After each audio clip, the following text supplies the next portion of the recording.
All right, joining us now, she's a good friend of the show. She's fresh off another MVC Conference Championship, regular season and tournament championship, and a trip to the regional finals last year. They've made it to the NCAA tournament back-to-back years. Of course, she's in her another season as the head coach. She's been a lifer there in Southern Illinois. I think this is what, your 17th, 18th season now overall with the program? I've lost count, so we're just to the point where You we and don't me are, yeah, because you and I started around the same time frame in our respective like gigs. birthdays. You just quit counting after a while. Exactly. Speaking of Jen Sewell, that's the voice of Jen Sewell now. Join us back here on In the Circle. How you doing?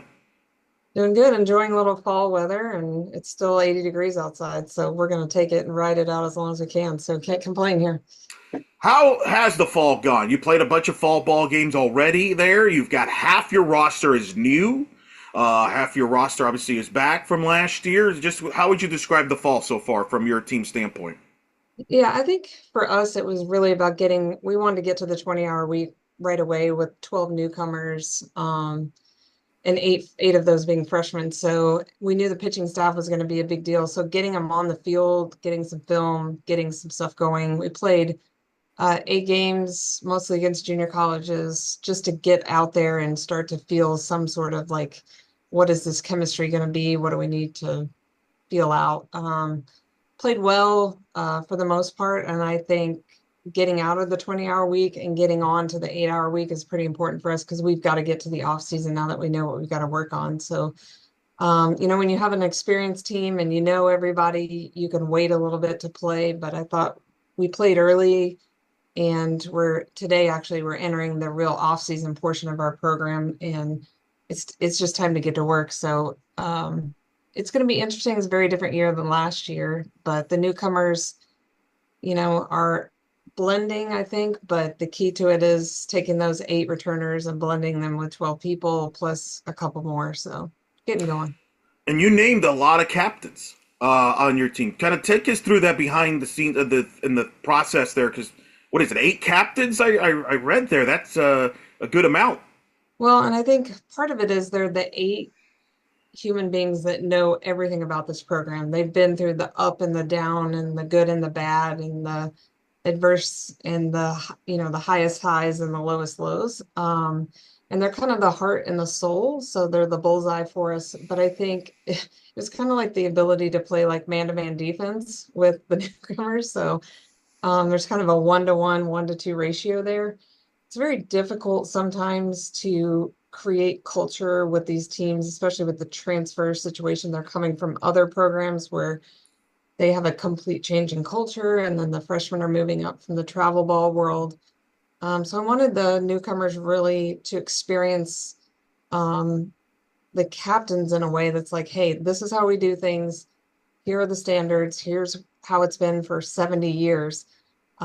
Stay with me, and we can kind of keep track of you one at a time and really get you blended into the program. So I thought it was going to it would have been a lot for maybe 2 to 3 captains, but to take 8 and the real experienced 8, and let them sort of mold the rest into the way. And I'm not typically a coach that likes to stand up there and say, hey, this is how we do it. I want them to experience it and learn it through their teammates. So I thought it was the best way to go about it. And we joke, man to man is always the best way. So That's a good line. If we reflect to last year, winning the conference regular season and the tournament championship, I remember that Northern Iowa game was a one-run game. yeah, In the championship game, which is nothing new. When you two play, it seems like it's right. always down on one-run deficit. But then you go to Baton Rouge in a regional, beat Cal twice, get to the regional final.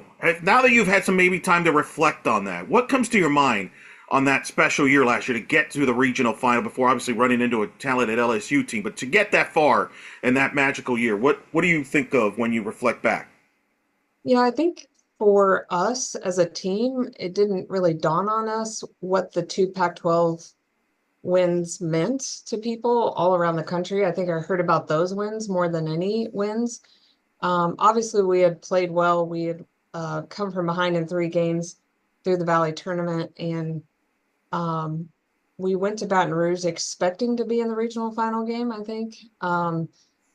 But I think I appreciate the two Pac-12 wins, not just because it was the end of an era there and what Cal has historically in their program, but I think it really represented a sort of a change for us in the next step of like, hey, let's push it a little farther. We're not a happy to be here team, we're an expected to be here team, and regional finals will become more of an expectation.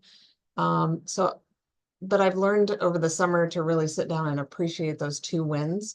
And just really being at LSU. First of all, we were treated incredibly well. One of the best SEC experiences our program has ever had.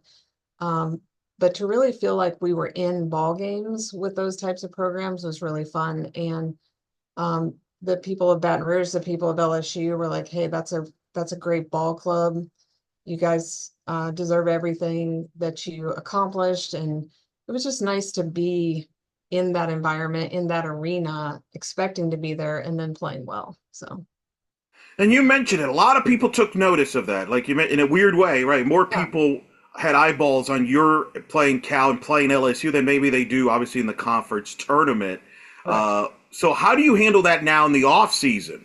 That some, especially for your returners that experience that, because there's the motivation of getting back there, but there's also now maybe, oh, we know you.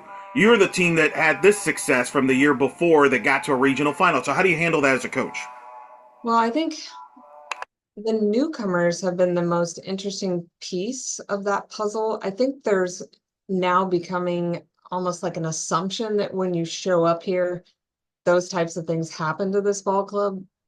So you have to really get players to understand it's not by putting that shirt on, right? It's a series of things that have to happen in the off season where you have to start to blend and come together to play that well in late May. It's not like just get dressed and roll out. So I think we've been working on some of the chemistry pieces, but also the personality pieces and sort of the urgency and the toughness that that requires. The message last year was really like, hey, we set up our calendar for the World Series, period. And not that we had never done that, but it was always on the calendar, right? It was a holding space. I think we actually really set it up and have continued to set up the training schedule expecting a late May run. So um, that has been a real difference for our experienced kids, but then translating that to newcomers who in the travel ball world are just now experiencing wins and losses, right? They haven't played a game for anything other than a showcase in a while. And then newcomers coming from programs maybe transferring up a little bit and understanding, hey, SIU does this because these things are in place, not just because we hang out during the off season and show up in January for mini camp and get excited and off we go. There's a lot of pieces that have to happen. We're entering that piece right now, and that's a very important strength and conditioning phase, a performance phase.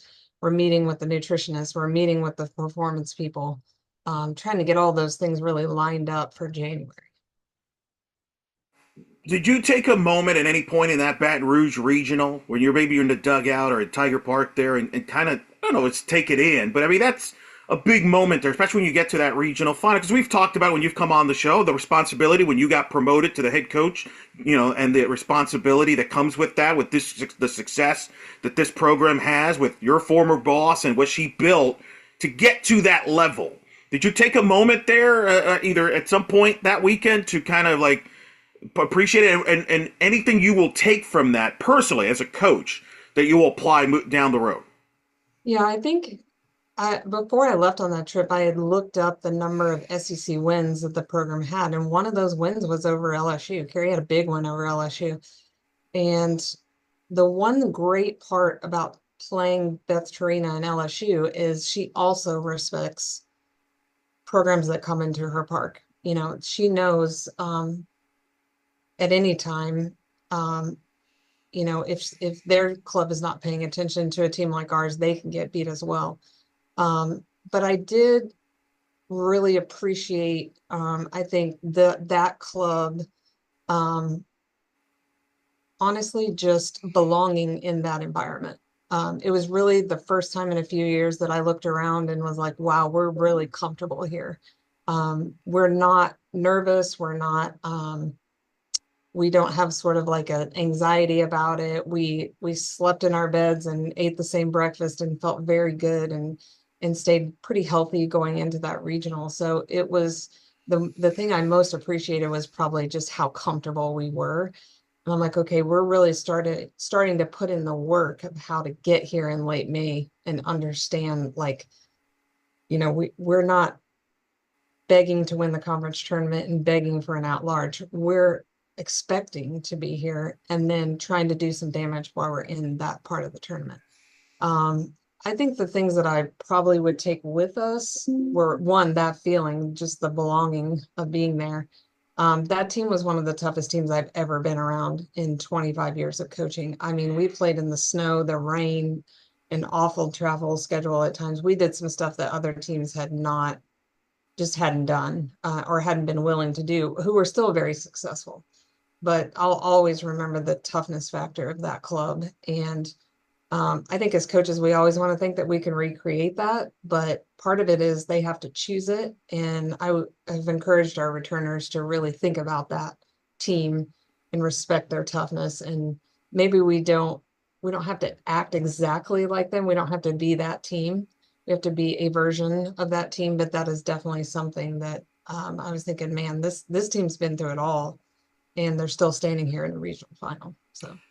Did the fact you had been to a regional the year before in Salt Lake, do you think that helped in that comfort level? And or also the fact that if I feel like watching your teams, there's almost more pressure in the conference tournament for the obvious reasons that if you don't win the automatic bid, you may not make it, even though whether you think you should be in or not, it's out of your control. Whereas when you get to the regional, it's like, oh, we can exhale here.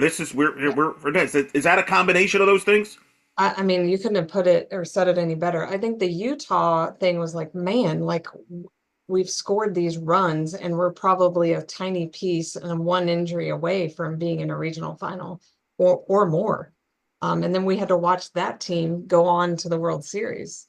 So I think we appreciated that, and it just drove us into last year's season. Then you're exactly right. The conference tournament for us is really, there's a whole week of conversation surrounding us about, are we in, are we out, are we in, and I don't know that players completely understand the process of at large. I think there's more information out there about it, thanks to you guys that do your brackets and your podcasts and things like that. I think people can begin to understand that there's some predictability to it. But you're right. I think it showed up after we left Murray State, swept that series. We knew we needed to win that series. Sunday, we had clinched on Saturday. But Sunday's game, we wanted to show the committee that we were still rolling. We didn't want to dive Right. out on Sunday's game. I don't think a lot of players knew that. We weren't going to back off. We did not take our foot off the pedal. And then we turned around and drew Murray State. And to beat a team 4 times in a week is not easy. It doesn't matter who you're playing. So the tournament, I think, started off very pressure filled, probably coming in at like a 42 RPI, 39 RPI.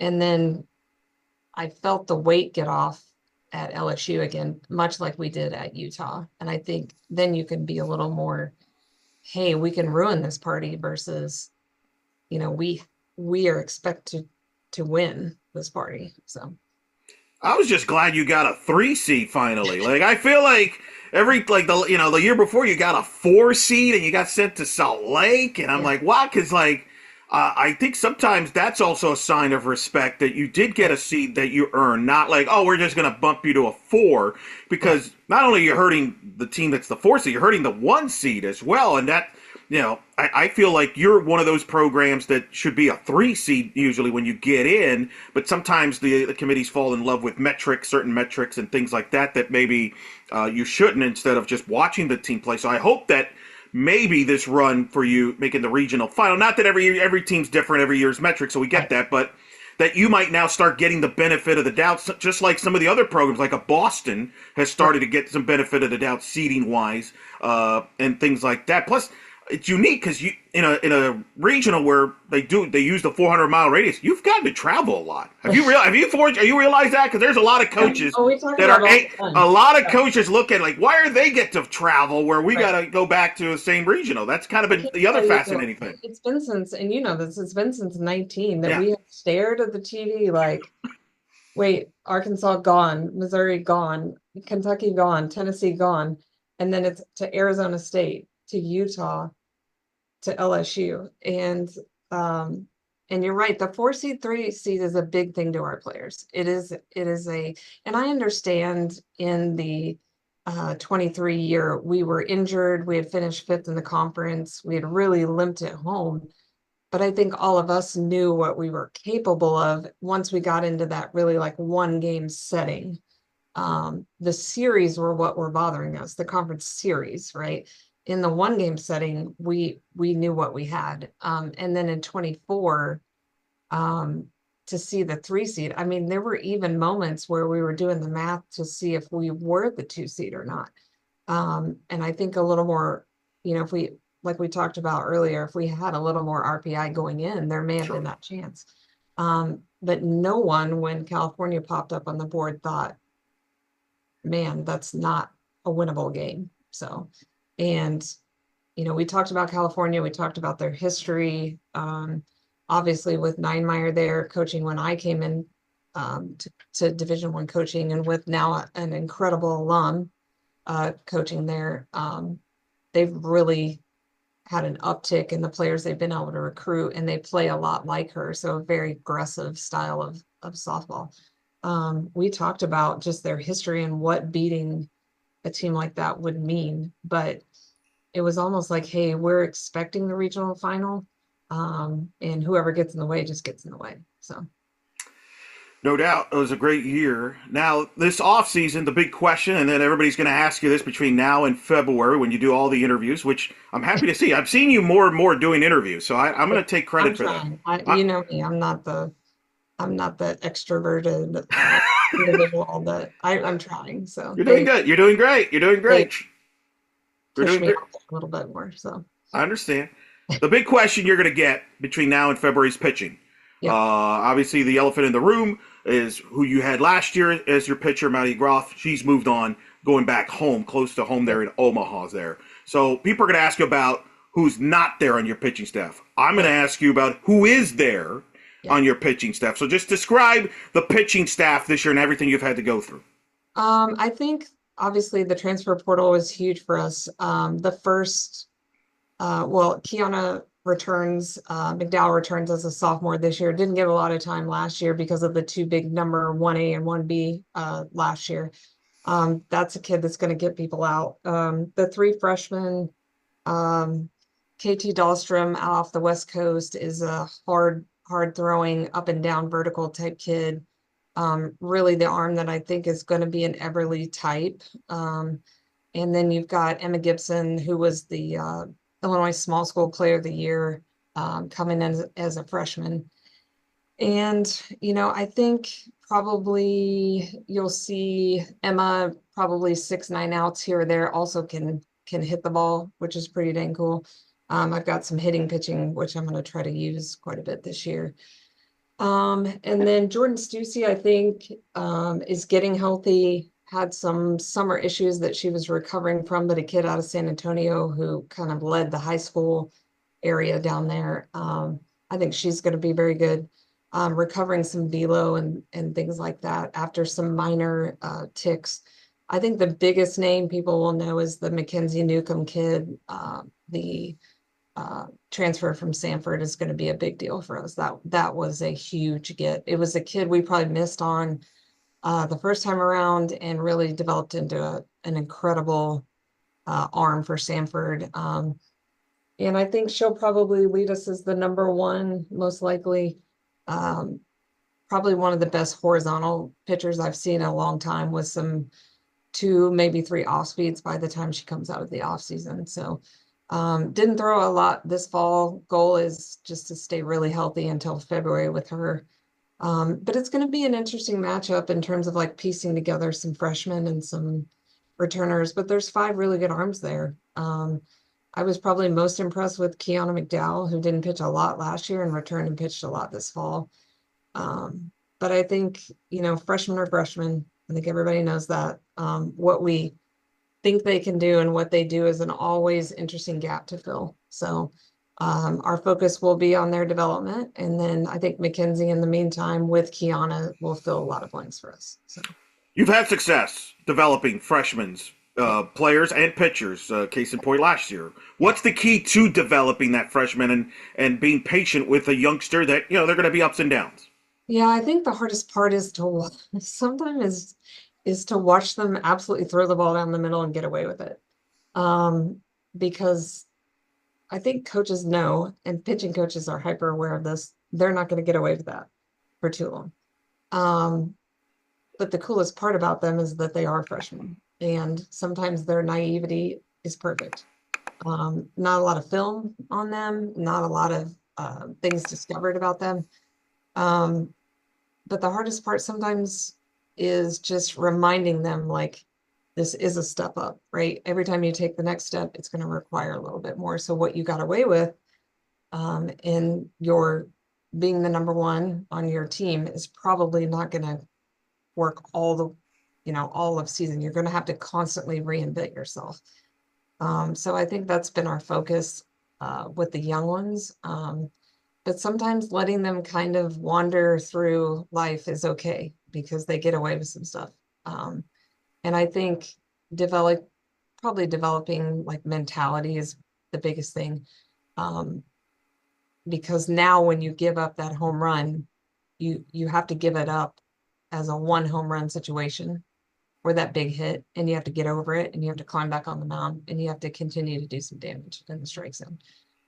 Sometimes in travel ball, I think we gave him a pass, or it was a showcase game, or not that big a deal, just come off, it's going to be okay. I think now we have to learn, and that sometimes occurs really above the shoulders about how to deal with that. So, Everly gave up homers. Groff gave up homers. All the great ones that we've had here gave up big hits. It was really what they did in the next few batters that meant something here in this sort of conference, and if you want to play Big Tens and Big 12s and SEC type teams. So. With this pitching staff, you have a new pitching coach. You brought in Lauren Watts. Just tell me about what was it about Lauren that you felt bringing into your program and that adjustment now with Yeah. a pitching coach, learning the pitching staff, them learning her, and you two learning each other as far as how you all work. Yeah, I think the biggest thing was I wanted, we always joke about pitchers, but um, I think with pitchers, you really have to have a coach that's going to wrap their arms around them more than just mechanically. So she's that type of person. She's going to build a relationship first, and then she's going to push pretty hard after that once she has that relationship. So, and I think the other piece we were looking for is a big recruiting piece. I mean, you have to go out and you have to bring big time arms to these programs, and this is being done in a world where arms are getting sucked up at a very quick rate. So you have to be able to identify talent, what's going to develop, what's not. And then you have to be able to recruit it onto this campus. So I was always super impressed with the arms that she was getting.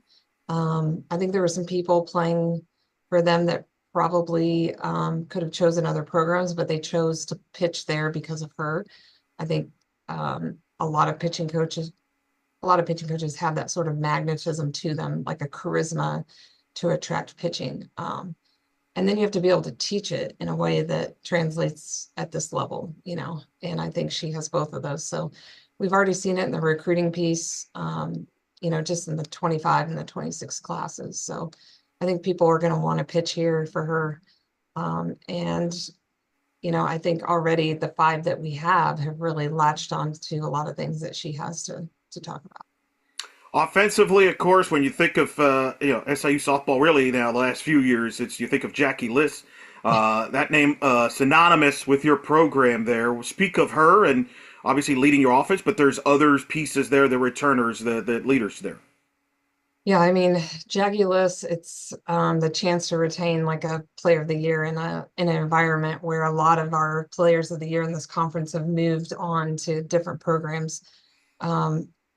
First and foremost, a kid that what you don't see the extra that that kid does. There's Monday workouts, there's weekend workouts, constantly doing things when other people are probably sleeping in or choosing other things at this level. So, but has really continued to put in the work to maintain what she's done here so far. I think it's very easy for a player like that just to tap out and say, hey, I'm good enough. I've come far enough. I've set some records, but has continued to do a lot of work to get even better. There's going to be some pieces around her that I really like. Obviously, we've got to get, Warwick was a big part of our offense, Hamilton, those types of players. So there's some young kids that I think are coming very quickly. Emily or Emma Austin returns to this lineup in center field. I want Addie Baker out there. I want Emily Williams out there. And there's some steady eddies, Anna Carter. And then we've got to put it back together sort of around Jackie. But I think we're going to be a little bit faster in that sense, but also just as powerful. So really trying to protect Jackie and what she can do and run that lineup as deep as possible. So. Of the new faces on the offense or defensive side, is there some players there that have stood out that you think will contribute right away? Yeah, I think Haley Wilkerson has taken some big steps. That's a kid who has spent time in our program playing part-time and has come a really long way. I think Emily Williams, the transfer from Morehead State, is an impact in the middle of that lineup. If Anna Carter is doing what she's doing right now, she'll be very good. And I think there's the SIUE transfer has been surprisingly really good. Malia Blumenkamp. So, but it wouldn't surprise me if, a couple other players pop out of our lineup. I was super impressed with our run scored this fall. Now, granted, if it was off some JUCO pitching, but those JUCOs have been historically very good on the mound. So I think it's going to look very new. It's going to feel very similar for us offensively. So With the success you've had the last couple of years in particular, have you noticed, for example, in the portal, players reaching out saying, I want to be a part of your program. I want to be a part of it. We always talk about that from a recruiting standpoint, but in college athletics today, the portal's part of that now. Do you sense that? yes. That it sounds like that's what you're getting as a result from the success and the tradition, that people want to be a part of it. Yeah, I think in the beginning it was a lot about, hey, I've heard about your culture, right? The years and years of great culture and great teams. I think now that's combining a lot with the transfer portal, and I was shocked at what that experience at LSU provided for us in the transfer portal.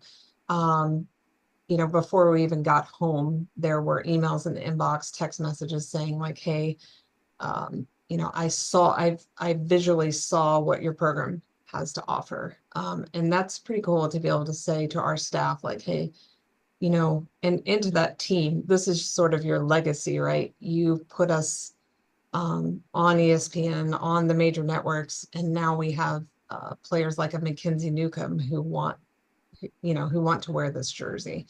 And I always talk to people, it's like us, Wichita State, FAU, San Diego State, those types of programs that are going to really rely on filling in the pieces to the puzzle as the Power Four really start to suck the talent, very deep, especially with bigger and deeper rosters. So we're still able to maintain a presence in the portal, and I very much appreciate that. So. The Valley, I always say it every year, it's the most dramatic conference tournament. It's a dramatic league. You proved that last year with the come-from-behind victories that you had as I was following you from, ironically, Oklahoma City, right, your backyard.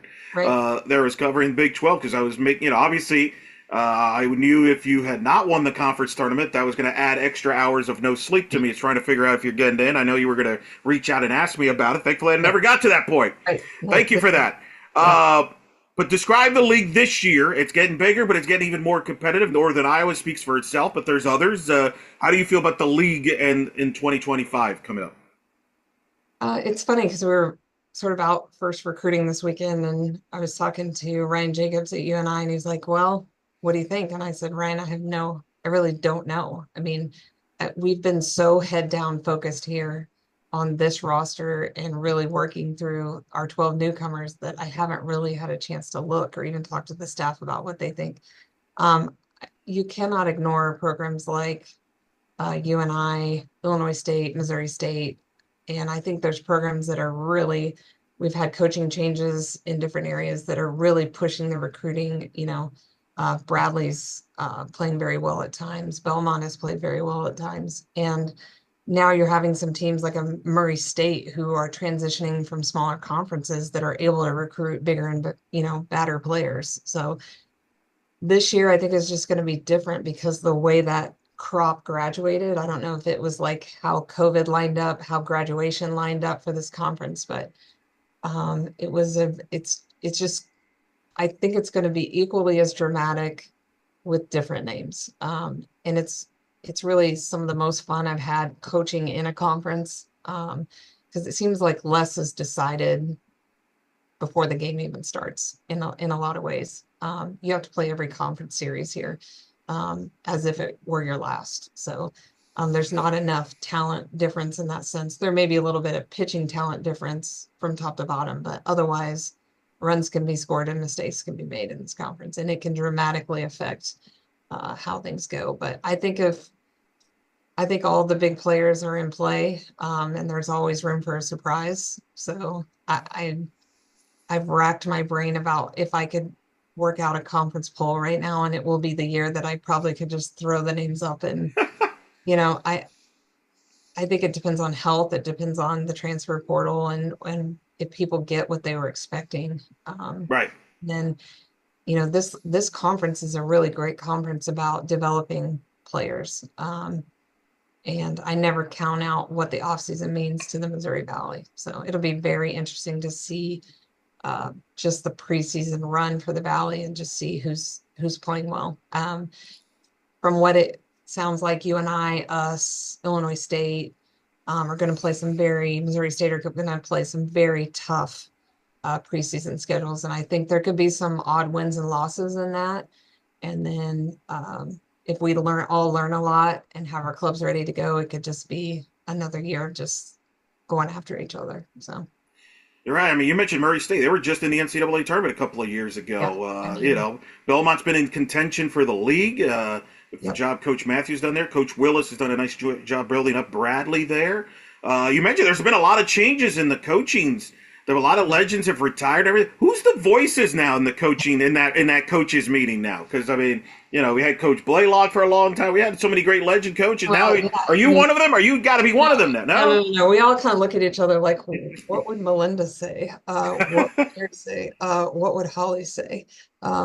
It's funny because the last few meetings, I think we're sort of um, reestablishing, right, the order of who is the tenured. And now, you have sort of Ryan Jacobs and Tina Illinois State, who we've all been here. We maybe just haven't been, the head coach. So it's been interesting, but with the changes, we still, and I think this is really important, to respect what those folks did for this conference to really survive, right, in a situation that conferences were getting picked apart. I think there's something about the Valley that is really special in the softball world. I don't know that people get the chance to stop and really historically value that.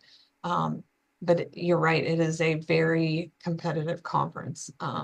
And we've had 3 or 4 or 5 names retire in the last few years that were big players in not just what the conference did, but really carving out what we did nationally in the Sure. face of softball. So, Illinois State's has an incredible history. UNI is building that history. Missouri State, those types of programs that have Big 12 wins is nothing for them to go beat an OSU and an Arkansas just a few years ago. So we do sort of the joke was, like, okay, we're going to discuss this, but in the back of our mind, there's a Holly, a Carrie, and a Melinda, and they're still very present in this conference. They're around the conference tournaments, and you sort of feel this like, okay, we're trying to hold up their part in the conference and do the right thing. So.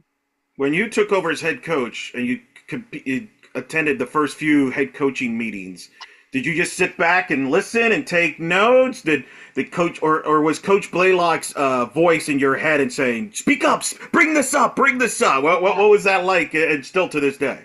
It's head coaches meetings are very, and I think they're traditional across all sports, right? They're just, it doesn't matter what athletic department you're in. The head coaches meetings are the same. I've never been with a department where I've sat in on a few, probably like as an associate head coach or as a sub, but obviously kept my mouth shut. But um, they're very intriguing in the sense like what I enjoy the most, I think, are getting to know other head coaches because as an assistant, you don't always get to be an insider in that conversation.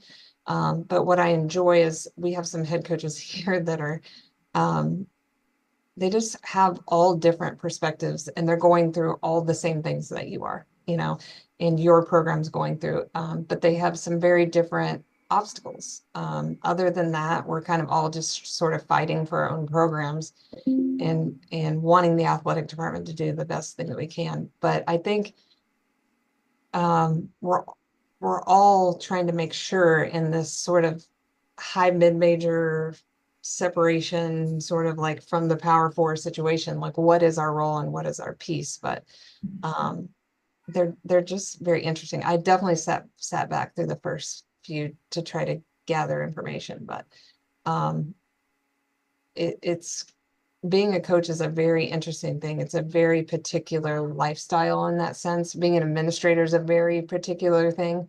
I think athletic departments and head coaches meetings would go a lot easier if head coaches knew more about administrators and administrators knew more about head coaches. Glendon, yeah. You're in this meeting thinking, okay, I have 58 minutes, right? Like I have carved out 58 minutes for this head coaches meeting, and after that, I've got bullpen, bullpen, bullpen, lunch, let the dogs out, practice, practice, practice, practice, player meeting, whatever. So I think they're funny in the sense that, you can tell head coaches are much antsier in that aspect because they're thinking like, what is the rest of the day? This 58 minutes better be my, you know, let's stay on agenda here and let's get it going. So Well, you got some trophies now with backing you up now, so I feel like you could be more outspoken if you wanted to, if you chose to. yeah, I think the one thing that I've always appreciated here at Southern is that expectation in softball is very respected. And it's nice to come into an athletic department and especially here and be you know, treated, the golf program is treated as well as the basketball Sure. program, as well as the baseball, as well as the softball program. So I think I've learned a lot from other head coaches. And it's been a really great couple of years just learning the differences and sort of like, I had a lot of involvement in the program prior to, but you never really know what the head coach is going through until you've sat in that chair and you've made those decisions. And I think we joke about it like those that is a very different it's not a stressor to me. It's just a very different experience, but I've really enjoyed it. I could have been in a life and still could be a lifetime assistant. It doesn't bother me at all. Don't need to be in charge. Don't need to make all these decisions. But I think it's important, to be well respected. And it's interesting for me for people to come and ask us, like, what are you guys doing? When I'm thinking, like, I need to be asking what you guys are doing. So Right. I just got here. So Well, you're doing very well for yourself. You're figuring it out.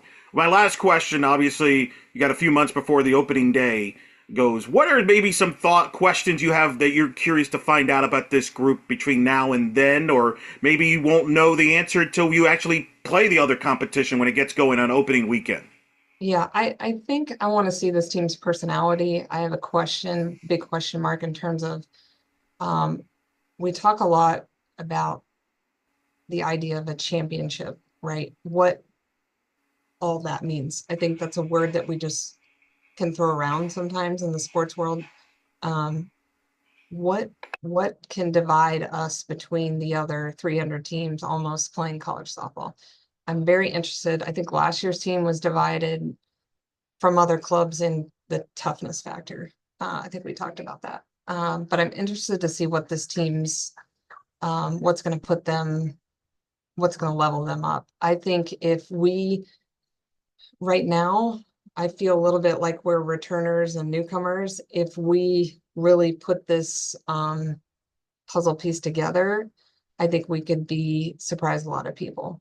But that takes time. That takes a lot of work. It takes a lot of getting up in the morning and going out when you're cold and tired and you'd rather be in bed and you've got other things that you want to do. So I'm interested to see what they're going to bring. What's the special factor to them?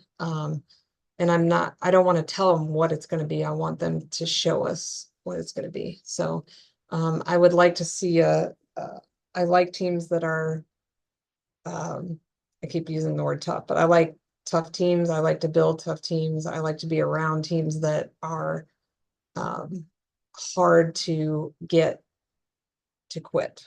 I want to see if this team can be pushed a little bit over the next few months. And I really want to see their competitive side come out. I think that's in part just transitioning a really young team. But I think we're going to have to push the chemistry, the personality, the urgency, the competitiveness over the next few months. And it's a choice that they have. I don't know that's a magic wand that I can wave over the top of them.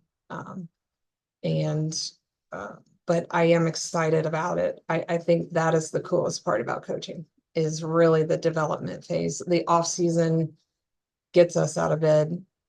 Don't get me wrong, I love being on the field, but building kids and building programs is really pretty cool. So Well, it's been cool to always talk to you and spend time with you. I think we've had you on every year since you took over the program. So we things always appreciate checking in on us over here in Slovenia Land. I will not bring up Bryce Harper and not being in the World Series just because we're Hey, friends. You know, hey, my Yankees are in, so that's right. You are a Yankee fan. yeah, my You got Yankees first are time in in. 15 years. That's right. My Dodgers are, well, not my Dodgers, but the Dodgers. So the big LA New York matchup that everybody wants. So if anybody's got Yankees tickets, I'm out. So Oh, I'll be there. I can be there and whatever it takes to fly to St. Louis to New York City. So do you have a prediction? I think it's all seven. I think it's going to come down to some guys at the bottom of the lineup. I don't know. I don't think it's going to come down to what everybody wants it to come down to, which is like an Ohtani Judge Yeah, home Soto. run Yeah, festival. yeah. I think it's going to come down to, um, I think there's going to be some homers, but I think it's going to come down to pitching. And to me, this postseason was really about who made errors and who knocked the ball out of the park, who wasn't paid to knock the ball out of the park. So you had guys like in the middle of the Dodgers lineup, like their catcher and the guy with the glasses, I can't even think of his name, Hernandez or something like that, Yeah. just crushing balls when we all know that Ohtani and the other one are the ones paid to hit the ball out. So, and I love my guy Judge, but he's not a postseason. So far, hasn't been a postseason. You had that one big game there. He hit Yeah, in Cleveland. Soto's always kind of Yeah. helping out. So I don't know. I think it's going to come down to the bottom of the lineups and some guys hitting some balls out that are not supposed to. But How long have you been a Yankee fan? oh, we're talking like 90, 91. Wow. Yeah, the So that golden era. the Dave So, Winfield, Don Mattingly, Ricky Henderson was a part of that. I think towards right. that era as well. That was not the good old Yankee years. That was Yeah, during that slump from '81 to like '96, where 96. they were not great. I remember when Kevin Moss was supposed to replace Don Mattingly and didn't really pan out. Didn't really work out. So yeah. So I'm gonna watch a little baseball and we're gonna work really hard and hopefully we'll have our own postseason. So Very good. Well, enjoy the World Series. And enjoy the rest of this fall and the off season. But thanks so much for coming on. I know it's a busy time, but always we love having you on every time we've had you on. Not just when we've had you on before the season, but even during postseason. You've been Yep. fantastic, and thank you Anytime. so much. All right.